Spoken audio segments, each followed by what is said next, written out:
Well, I'll tell you guys what I told the team, same thing, so you don't have to ask them again.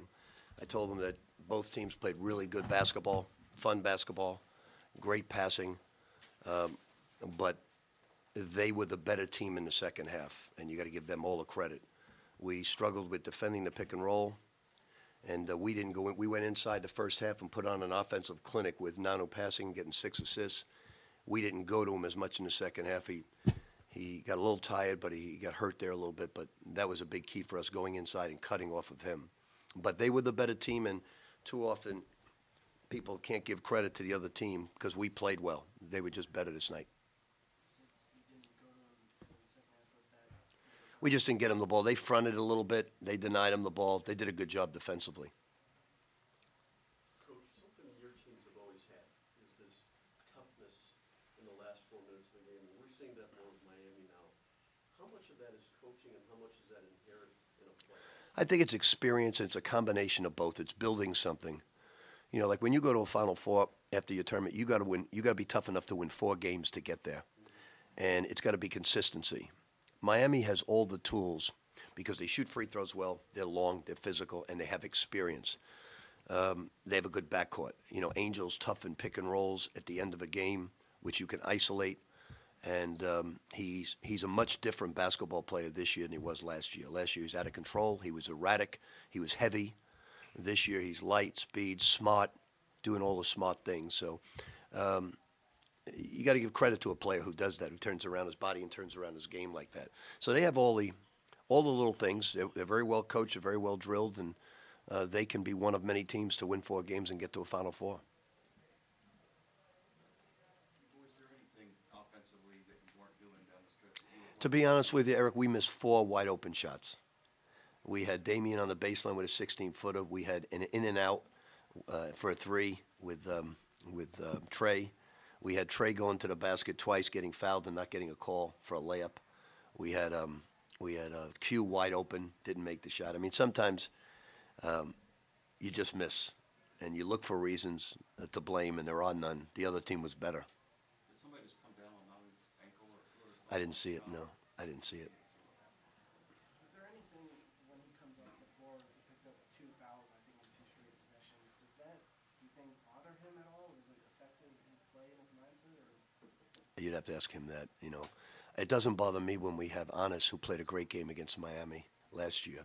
If we have Anis and Mango, I could care less about foul trouble. But you know, Mats is learning. You know, we'd be pretty. I think we'd be a pretty difficult team to beat if we had Mango and Anis, but we don't. And injuries are part of the game. So, you know, foul trouble with him. Now next year it won't be a problem. We'll have many substitutes up front. What your team has gone through this year, and this game playing so hard, not a concern about what kind of mental effect this might have? You know, I told them, look, we lost to Notre Dame. I've never seen a team. This is the most overachieving team I've coached in my life outside of Providence in '87. Because mentally they've been just let down like a balloon burst. And you would think right now we're playing for a 1 seed, how hard we're playing. I mean, we beat Pitt on the road with 2 walk-ons in the game, and we go on a 7-0 run. We play a great first half here. We're playing so hard that this is probably the team I'll always appreciate the most. Now, we won't hang any banners. We won't have any Final Fours. But personally, if coaching 41 years, I think I'll look back and appreciate this team so much. Now, they won't get down. We got 2 more games left. They'll play just like they played tonight. They may get beat, but they'll play just like they did tonight. What do you think like that Kentucky team in your first year there? You know, the Kentucky team that year was a great group of guys who certainly overachieved, but they were 500. This team's 22-7, and if we were healthy, you know, who knows? If we had Anis and Mango right now, who knows what we would be. So that team overachieved, but they knew they were on probation. This team was getting, all I was talking about was I was showing him championship footage of when we won in the 3 Final Fours and 4 Final, and showing what it leads up to, showing the 60,000 people, showing them the song at the end, and then we found out 3 days later. So, you know, it's this team didn't say.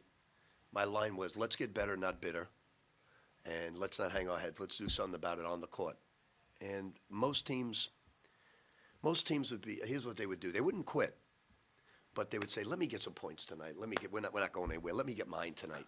And this team doesn't do that. And that's the thing I appreciate the most as a coach. What is the next step for Dane? Well, he's got to work on, all freshmen have a tough time holding onto the ball. You see it with Ray. You see it with Dang losing the ball. But these three freshmen are special. It's one of the most special classes I've had because you got to combine attitude and people with ability. And all three have got it. And they're going to be great. They got to have a great spring and summer, work on their ball. Ray's got to work on his ball handling. Dang's got to work on his ball handling. And Donovan's ball. All three need to work on their ball handling. They all have improved their shooting. Ray's got to get stronger. He had about 4 rebounds he could have gotten. Instead, he tipped them. Next year, he'll get those rebounds. So these guys got a wonderful, wonderful future. The future is so bright for all of them. And Shinano, Jalen, they're all freshmen and sophomores. Anis is a sophomore, and Mango's the only, 45-year-old in the group. One more for Coach. Talk about like playing the first half, the way you were playing with Nanu, and just how he made it kind of look easy the way he was passing. We were doing that in practice all week, throwing it in, and then they fronted him a few times, but you got to give them credit. They took their center off of him, put him on the power forward, and then the power forward fronted, and he gave him help from the backside. So they did some good things. They're a really good basketball team. They've had a great year, and they're going to get a high seed. If North Carolina loses tonight, they'll be tied for first place. But they don't really have a major weakness because they shoot it, they rebound, they play good defense. They have a strong desire to win. I'm very impressed with their basketball team because backcourt experience, defense, unselfish, and they got the point guard at the end of the game to run things and get to the foul line. It looked like you had some greetings for some fans or something. Can you talk about what was said? I just said, do you have any other vernacular here at Miami other than shut up and sit down? I mean, come up with some jokes or something. Thank you. Good seeing everybody.